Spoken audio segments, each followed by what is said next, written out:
Hey everybody, so yesterday was my big introduction to my journey, Voice of Hope, because I couldn't find anything else lamer. Uh,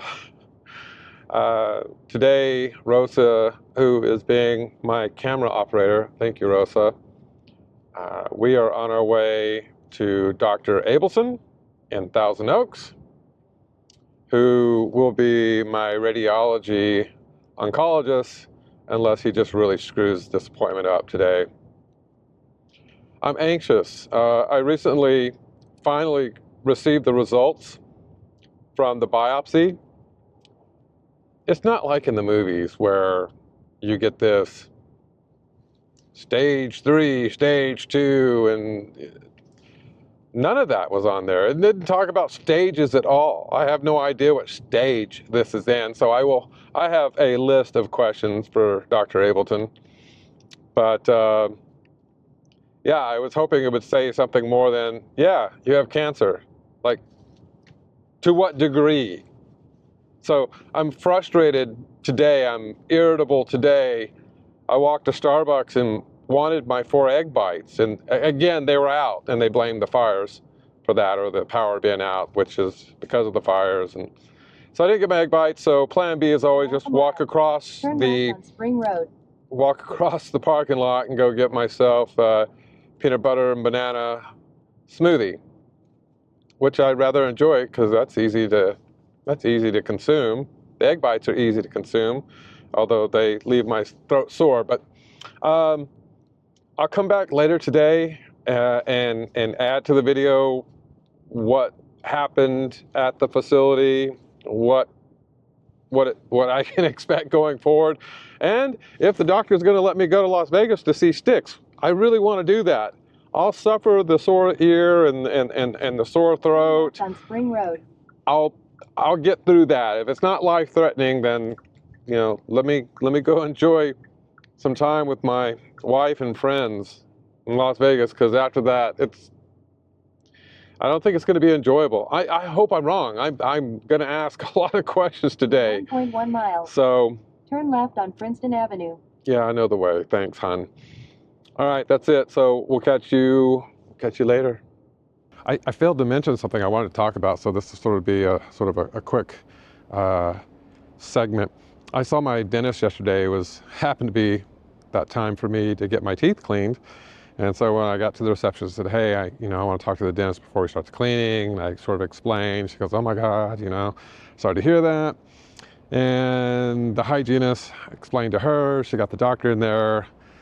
I saw the look on his face. He took his gloves off, shook my hand, as he always does. And he's been my dentist over 30 years, Dr. Pratt. It's just absolutely amazing. And the staff is amazing, and the hygienists have always been top-notch. And he wanted to check everything out himself before the cleaning took place. And he goes, man, Ron, you have great teeth. And he's always said that. I've always had pretty good teeth, and I have these Invisaligns now, so yeah, he wants me to reach out to orthodontist who's in charge of my Invisalign, and I only have 3 or 4 more weeks left with these, and he says, well, we don't want those when you're going through your treatment, but I'll talk to Dr. Ableton about that here in a little bit. But he has experience because he has a family member that went through throat cancer, so he was able to identify, and his hygienist, her husband had prostate cancer. So she gave me these tablets and this mouthwash stuff for me to try. So after I start treatment, I brought them with me so I can show the doc here, get some recommendations for dry mouth and that kind of stuff. But what's really cool about this is the compassion and attentiveness that you get when you explain your situation. It's also kind of odd because they look at you differently. It's sort of a strange thing. I mean, I love all the support, the outpouring of support from the video. I really appreciate that. And I'm not trying to make attention for myself. I want to bring awareness so other people don't have to go through this BS. But it's odd. It's that firm handshake and the smile, but you see the look in their eyes of genuine concern. And I'm like, hey, I'm okay, I'm alive, you know, don't freak out on me, I'm good. But you see it from anyone you meet in person that they hear about this, and they just sort of look at you. And I suppose we all do this. I suppose when I saw Roger, maybe that's what I was doing. I don't know. It's weird because I catch right onto it very quickly. So if you're somebody who's been in this situation, did you notice the same thing? Did you feel people maybe talk to you or looked at you differently? And do you feel it's associated with some sort of compassion, or they're just freaked out? I make fun of a lot of things, and you're going to see me make lighthearted fun about this. Maybe it's a coping mechanism. It's just who I am. I'm pretty brash. I'm very unfiltered, and I swear a lot. And I've been really good about trying not to do that, and I'll try not to in these videos because I want a broad audience to be able to see this journey if it helps them. All right, that's it. I got to go in and see about this guy shooting crap into my neck that's gonna possibly just make me sick as a dog. All right, I'll see you when we get out. Bye. Okay, so that was super interesting as I teach Rosa how to use my camera. It's all about angles from up higher. Nobody wants to see the fat version of Ron. Greatest news from my visit with Dr. Abelson, not Abelson, Abelson, is that he says, start eating a lot. Music to my ears. So we're sitting there, we're waiting, we do a little bit of paperwork. I'd already done most of it.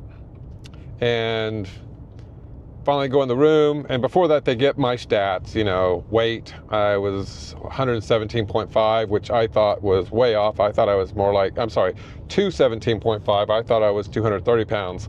I am not. So that was sort of interesting. And because I haven't noticed weight loss per se. But we're talking, he comes in, introduces himself, and then he's like, hold on, your PET scan, you've done that? And I go, no. He says, hold on, you're saying it's on the 5th? I go, yeah, it's on the 5th. He goes, no, it's not. That's too late. I need to know, are you good for a PET scan on this Monday at 7:15 in the morning or 4:20 in the afternoon? I said, the afternoon would be fine. I said, I did sort of feel like we were putting the cart before the mule on this. He goes, we are, and we're not going to do that. So he basically explained that I have a pretty massive main one in my throat and 3 larger ones on one side, and they suspect some others on the right side. So I will be getting therapy on both sides at one time. So that's in my larynx. It's just going to get shot to crap with photons for this. They didn't do the mask thing today, the whole where they will create the mesh for me. But they said, keep your phone on because we're going to be calling you soon to get that done. They're waiting to make sure that I can get in. He thinks I may have to go in 7:15 in the morning now, this Monday. And then he talked about the treatment, he talked about the taste, he talked about everything I'm going to experience, similar to what I've been seeing. He says, we will not make you use a feeding tube if you maintain a healthy weight. He also says something interesting. He goes, whatever weight you want to get to that weight. He says there's a strong chance that after all the treatment, you won't be able to get above that weight. And I thought, frickin' hell, I've been waiting years to hear that. That's good news. And he sort of got my sense of humor, and I think he lightened up quite a bit. The other fantastic news is he thinks I don't think he likes the idea of it, but he's okay with us continuing our trip to Las Vegas on the 30th, coming back on the 3rd, as long as I promise to come from Bob Hope Airport directly to the office for my first treatment. I will see Dr. Rosenberg on Friday, who will be my chemotherapy oncologist, and I'm sure he'll be fine because this treatment will be in tandem, and he doesn't know how many treatments I'll have with chemo. It's a single shot chemo treatment where it's not multiple. It's basically one agent, not multiple agents in the chemo for my situation, but he doesn't know exactly how many I will need. The PET scan will tell us if we're dealing with cancer in the left and right part of my neck. At this point, it's still a good prognosis. He says first 3 weeks of radiation, not a real big deal. Or did he say sessions? First 3 sessions or first 3 weeks? I don't remember. No, about to the midpoint, I would be okay. But he says after that, he says it gets pretty ugly. And he says when you're done, it's pretty rough.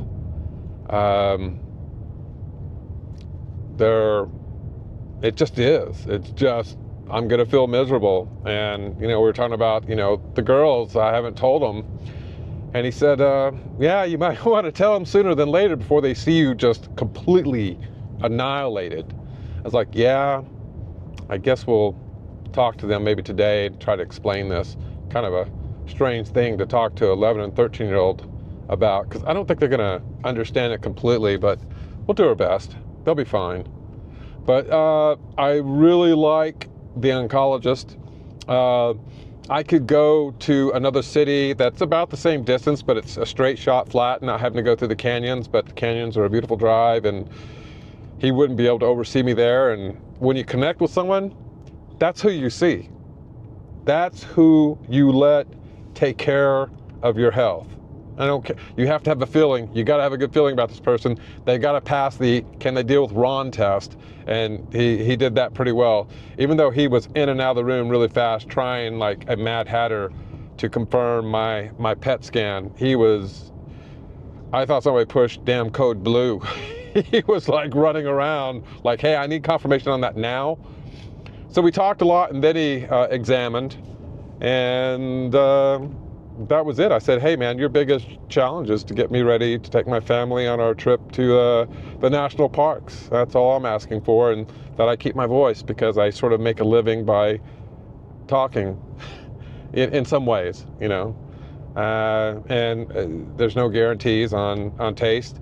25% of people that have this procedure have to have a feeding tube. I said I will be on the other side of that percentage, so I'm not worried about that. And there you go. I mean, it was met with a bigger sense of urgency than I thought it would be, and it was sort of a wake-up call. So yeah, they're gonna move fast on this, but allow me to do this last hurrah, as he called it. And he certainly doesn't suggest that I do a lot of drinking that will dry me out. But he says, having a couple drinks is not a big deal, but, certainly don't be dried out when I show up for treatment. And going forward, well, there won't be any alcohol. And I haven't had any alcohol, I don't know, a month? Maybe not a month, maybe 3 weeks, 4 weeks, I don't know. It's been a while. So that's it. That's my story for today. Optimistic, and we'll be hitting this aggressively. And the other last thing I will say, they have state-of-the-art equipment in this place. He called it whatever it was, and how it's managed, and the software and the hardware are all tied together, and it's the state-of-the-art stuff. And then said, please don't swallow while you're getting treatment if you can help it. I'm going to practice not swallowing now. That's great. Anyway, I got to go. That's it. We'll see you next time. Like, subscribe. Doesn't that sound weird? Like, subscribe. I don't know. Trying to get this awareness out here. I did talk to the doctor about the lack of awareness, and he agrees about the whole HPV thing and carcinoma related to it, that there's not enough people that do know about this. And he says it is growing like wildfire, like he's never seen. So I'm going to be learning more about this and trying to share it as I go. All right, for real this time. We'll see ya.